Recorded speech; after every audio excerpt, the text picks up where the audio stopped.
ça tout le temps? Oui. Bah, en fait, là, c'était l'heure critique où il fallait que je me lève. C'est juste pas possible, quoi. Pendant 15 ans, Rudy a eu besoin d'un arsenal de réveil pour sortir du lit. Voilà. Plus sympa comme ça? Le tintamarre durait bien plus que quelques secondes. Si je devais me lever à 5 heures, je mettais mon réveil 1h30 plus tôt. Enfin, le premier réveil sonnait 1h30 plus tôt et je décalais les réveils de 5 à 10 minutes pour être sûr d'être bien réveillé à 5 heures. Un tapage matinal difficile pour son épouse comme pour ses enfants. Je pense que c'était une horreur pour eux et à la limite pour moi aussi. Se réveiller fatigué, ne pas entendre le réveil, lutter pour sortir du lit. Plus de la moitié des Français commencent leur journée de mauvais poil. Beaucoup de personnes confondent être de mauvaise humeur, se lever du mauvais pied et puis être mal réveillé. C'est pas la même chose. Il y a des personnes qui n'ont pas envie de se lever, mais elles sont quand même très réveillées. Puis il y a des personnes qui sont de bonne humeur, mais qui sont un peu dans le potage, comme on dit. Pourquoi est-il parfois si douloureux de s'extraire des bras de Morphée? Nous avons décrypté les méthodes pour apprivoiser chacun son réveil. Chez Rudy, plus de réveil, mais une montre. Depuis 2 ans, chaque matin, elle le réveille en douceur sans aucune sonnerie. Juste quelques vibrations. J'avais réglé un réveil à 6 heures. La montre m'a réveillé à 5h51 ce matin. Parce que c'était le meilleur moment pour me réveiller.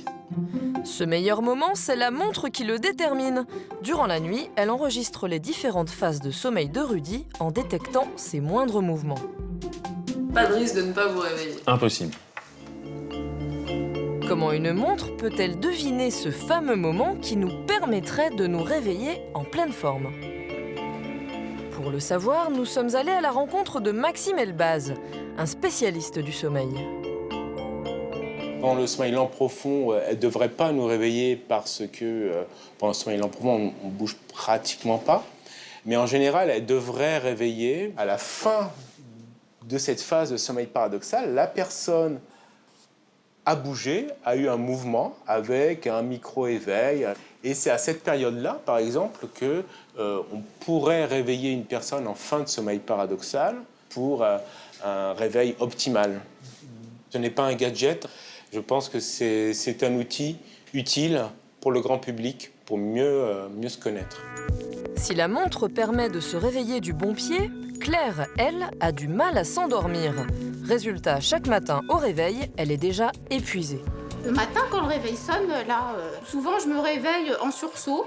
Là, on est très fatigué. Là, on a envie de dormir. Pour améliorer son réveil, elle suit une luminothérapie. Elle doit pédaler tous les matins pendant 3 semaines dans de la lumière de haute intensité proche de la lumière du soleil. J'ai l'impression d'être dehors, à ciel ouvert, là, quand c'est bleu. Le vert, j'ai l'impression d'être dans une prairie. Enfin, à chaque fois, ça m'évoque le changement de couleur, ça m'évoque des différents lieux, quoi, où on fait travailler son imaginaire, quoi. Cette luminothérapie devrait lui permettre de réguler sa mélatonine, l'hormone du sommeil bien connue par les spécialistes. C'est elle qui régule nos heures d'endormissement et d'éveil. Le corps ne la produit que dans l'obscurité. Le professeur Metlen nous explique. Pour vous expliquer, tenez, je vais vous montrer, on a ce schéma en face. Donc voilà.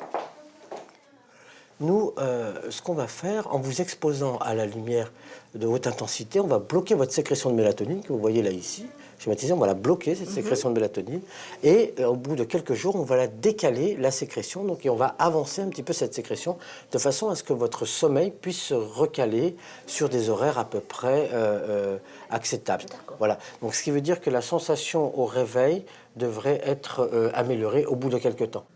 De la luminothérapie pour mieux s'endormir, une montre miracle pour bien se réveiller, et ce n'est pas tout. Pour être d'aplomb au saut du lit, il faut aussi avoir les bons réflexes dès le matin. Franck Séninger, médecin du sommeil et nutritionniste, nous livre quelques astuces. Pour se réveiller un petit peu, il faut déjà prendre une bonne douche, une douche tiède, température agréable. Et puis après, prendre un petit déjeuner, il ne faut pas sauter de repas. Donc prendre un thé ou un café pour se mettre de bonne humeur, être bien vigilant. Et puis des fruits. Les fruits, il y a des vitamines, ça réhydrate également. Et pour la concentration, docteur? Alors c'est une très bonne astuce de manger du chocolat le matin pour se booster, même le soir pour mieux dormir. Alors il ne faut pas passer son temps à manger du chocolat non plus, parce que sinon on va prendre du poids et on ne va pas bien dormir parce qu'on va démoraliser parce qu'on aura pris des kilos.